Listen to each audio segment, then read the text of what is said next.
इशिता को लगी गोली, रमन के उड़े होश, वहीं निधि बहुत ज्यादा हुई खुश। आगे बढ़ने से पहले वीडियो को लाइक कर ले, चैनल को सब्सक्राइब कर ले। जब होली का वक्त होता है तो वहां पे शगुन आ जाती है और दोनों मनोज बैठकर बातें कर रहे होते हैं, जहां पे मनोज से कहती है कि मुझे इशिता के लिए यह सब करना पड़ेगा क्योंकि उसने मेरे बच्चों के लिए बहुत कुछ किया है। मनोज कहता है मुझे पता है तुम्हारे ऊपर कितना बड़ा प्रेशर है, तुम भाव में आके ये सब कर रही हो, पर ऐसा बिल्कुल भी अच्छा नहीं है। लेकिन शगुन के मनाने पर वो मान भी जाता है और मानने के क्रम में उससे बातें करता है, जहाँ पे शगुन की आंखों में आंसू होते हैं और वो कन्फेंस करती है कि मैं तुमसे बहुत ज्यादा प्यार करती हूँ। मनोज कहता है कि चलो ठीक है, लेकिन इतनी भी कोई लापरवाही नहीं है, तुम अपने बेबी का ख्याल अच्छे से रख सकती हो, तुम अभी बहुत स्ट्रेस मत लो। लेकिन शगुन के चेहरे पे स्माइल होती है। सभी घर वाले भांग के नशे में सबको बैठकर मस्त मजाक कर रहे थे तो निधि वहां पर आती है और कहती है कि मुझे कोई इंटरेस्ट नहीं है ये सब खेलने में, पर रमन दिखाई नहीं दे रहा है। ये तो जब देखो तब इशिता के पीछे लगा रहा है, क्योंकि निधि को वाकई में ये चीज पता है कि जो सनाया है वही इशिता है। तभी वहां पर अचानक से आदि आ जाता है। आदि के आने की खुशी में सभी घर वाले बहुत ज्यादा खुश हो जाते हैं। फिर यहाँ पे आदि बस देखे जा रहा है तो कि ये तो सनाया है। फिर वो अपनी जाती है, बेटी को गले लग जाती है और कहती है वाह मेरा बेटा कहाँ थे आदि। आदि समझ जाता है कि ये मेरी इशी माँ है और सभी के चेहरे पे स्माइल आ जाती है। तभी यहाँ पे सभी को खुश देख के निधि को रहा नहीं जाता और निधि डायरेक्ट रमन जाता है इशिता के पास और कहता है कि तुम्हें हमें अब नया प्लान कोई रचना होगा। तुम समझ रही हो मैं क्या कहना चाह रही हूँ, क्योंकि हमने जो प्लान के लिए हिसाब से काम किए थे वो यहाँ पे काम करना होगा। और वैसे भी तो इशिता कहती है मुझे बहुत डर लग रहा है, सब कुछ ठीक होगा ना रमन। तो वो कहता है कि तुम खामखा इतना चिंता क्यों कर रही हो, सब कुछ ठीक होगा, कोई दिक्कत नहीं होगा। तभी रमन बंदूक निकालता और कहता है कि इशिता इसमें वो नकली बंदूक हम रख देते हैं और निधि को हमें उकसाना है, जिससे कि निधि वो रिवॉल्वर उठाए और तुम्हें गोली चला दे, जिससे कि हम कुछ न कुछ सबूत इकट्ठा कर ही सकते हैं। इस बात पे लेके रमन मान जाता है। इशिता कहती है कि चलो ठीक है, पर मुझे ना अपने लिए तो करना पड़ेगा ना, अपने फैमिली के लिए। फिर रमन उसे सांत्वना देता है, दोनों बहुत खुश हो जाते हैं। फिर रमन याद करता है इशिता के साथ बिताए हुए पल कि कैसे हम दोनों कितने अच्छे से हमारी बॉन्डिंग थी, हम लोग कितना ज्यादा खुश नजर थे। तभी इशिता वो चीज को याद करती है और कहती है कि हमें ये चीज करना पड़ेगा। दूसरी तरफ रमन कहता है कि आज आप हम तुम्हें होली ये गालों में लगा देते हैं। फिर याद करते करते दोनों काफी ज्यादा इमोशनल हो जाते हैं। निधि सोचती है कि ये रमन और रिश्ता दोनों कहाँ चले गए, मुझे इन दोनों पे नजर रखनी होगी। तभी उधर निधि खोज रही होती है पर वो कहीं दिखाई नहीं देते हैं, जहाँ पे रमन इशिता यहाँ पे बैठ जाते हैं बेड के पास।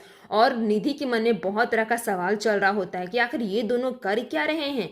लेकिन ये दोनों का तब प्लान है उकसाने का। निधि जब कमरे में आती है दोनों को साथ में देखकर काफी ज्यादा भड़क जाती है और वो चिल्लाती और कहती है कि तुम्हारी हिम्मत कैसे हुई यहाँ पे आने के लिए, तुम्हें पता है ना क्या कर रही हो।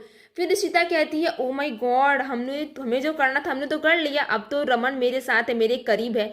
रमन खुद को बेगुनाह साबित करने के लिए निधि के पास जाता और कहता है मुझे कुछ याद नहीं है निधि, पता नहीं इसने क्या मुझे कुछ पिला दिया था।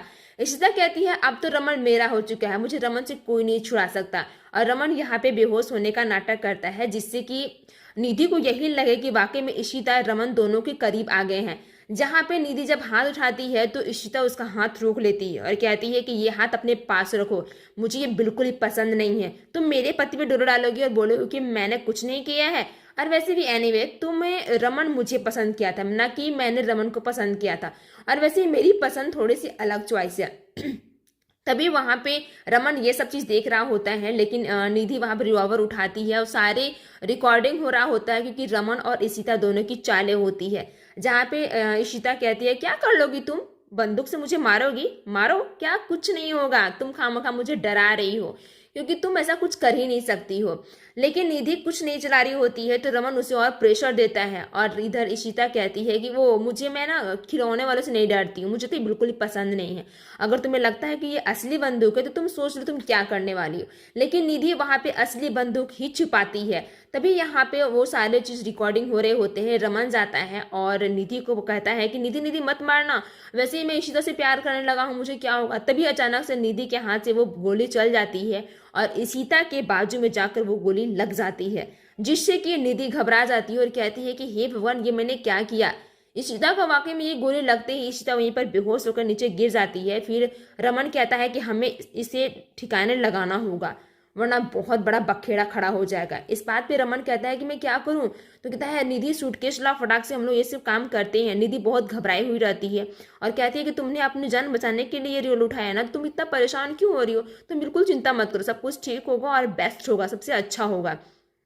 इस बात पे वो समझ जाते हैं और ये सारे रिकॉर्डिंग उसी कैमरे में कैद हो जाती है। रमन जैसे जैसे मुताबिक इशिता से वो सारे काम करवा लेता है जिससे कि सबको यही लगे कि ये नकली रिवॉल्वर है, और वो वहाँ पे जो भी है रिकॉर्डिंग सब हो रहा होता है। फिर दोनों को मिलकर इशिता को मिलकर निधि और रमन दोनों उस सूटकेस में बंद कर देते हैं और कहते हैं कि जल्दी से यहाँ से लेके चलते हैं, हमें ये ठिकाने लगाना होगा, वहाँ हमें घर वालों को किसी को नहीं बताना होगा, याद है ना हम क्या प्लान किए थे। फिर निधि कहती है कि हाँ हाँ जल्दी से करते हैं। फटाक से रमन चैन को बंद कर देता है और वो वहां से लेके जाने लगता है। फिर याद करता है वो पुरानी बातें। तभी दूसरी तरफ शगुन को अचानक से पेट में दर्द हो जाता है क्योंकि वो लोग मैरिज शादी करने के लिए आ रहे होते हैं, तो वो घबरा जाती है, कहती है शगुन ये क्या हुआ है। फिर वो भी बहुत परेशान हो जाता है। जब यहाँ पर टेस्ट पता चलता है तो कहता है कि बेबी का आने का टाइम हो चुका है, लेकिन 7th मंथ में कैसे आ सकता है। शगुन बहुत घबरा जाती है और कहती है मुझे जल्द से जल्द बेबी को ये शेफ देना होगा, वरना मुझे बहुत बड़ी प्रॉब्लम खड़ा हो सकती है। फिर वो मनोज कहता है कि तुम खुद को अपना फेस करो क्योंकि बहुत ज़्यादा जरूरी है, फेस नहीं करोगी तो कोई फायदा नहीं है करने का। बहुत ही मुश्किल से शगुन वो चीज़ को याद करती है। दूसरी तरफ रमन निधि दोनों को मिलकर उस बैग को ठिकाना लगाने के लिए इशिता उठाने वो जंगल में आ जाते हैं और वहाँ पे गड्ढा खोदना शुरू कर देते हैं। तभी अचानक से फोन आता है तो निधि कहती है कि नहीं ये नहीं हो सकता है, पर रमन मान जाता है और कहता है कि नहीं ये गलत नहीं है, हमें ये करना पड़ेगा, कुछ भी हो जाए। जल्दी जाओ निधि, तुम जाके अपने रूम में अब गाड़ी में बैठो, मैं तब तक इसे भर के आता हूँ। इतना कहते ही रमन का प्लान भी शुरू हो जाता है और जब रमन को इस बात का पता चलता है कि जो हमने निधि के साथ प्लान किया तो वो प्लान सक्सेसफुल हो गया है, तो निधि गुस्सा करती है और कहती है कि कौन सा प्लान, तो कहती है कुछ नहीं, जल्दी जाओ जाकर तुम बैठो, मैं अभी इसे मिट्टी डाल कर आता हूँ। शगुन कहती है कि हे भगवान सब कुछ ठीक हो, मुझे लेबर पेन बहुत ज्यादा शुरू हो गया है। फिर रमन और निधि दोनों को मिलकर उसे कर देते हैं। वहीं आगे आने एपिसोड में पता चलता है कि वो नकली रोल नहीं बल्कि असली था और रमन निधि के ऊपर चिल्लाता है। फुल एपिसोड देखने के लिए जियो प्लस हॉटस्टार या फिर स्टार प्लस पे अवेलेबल है।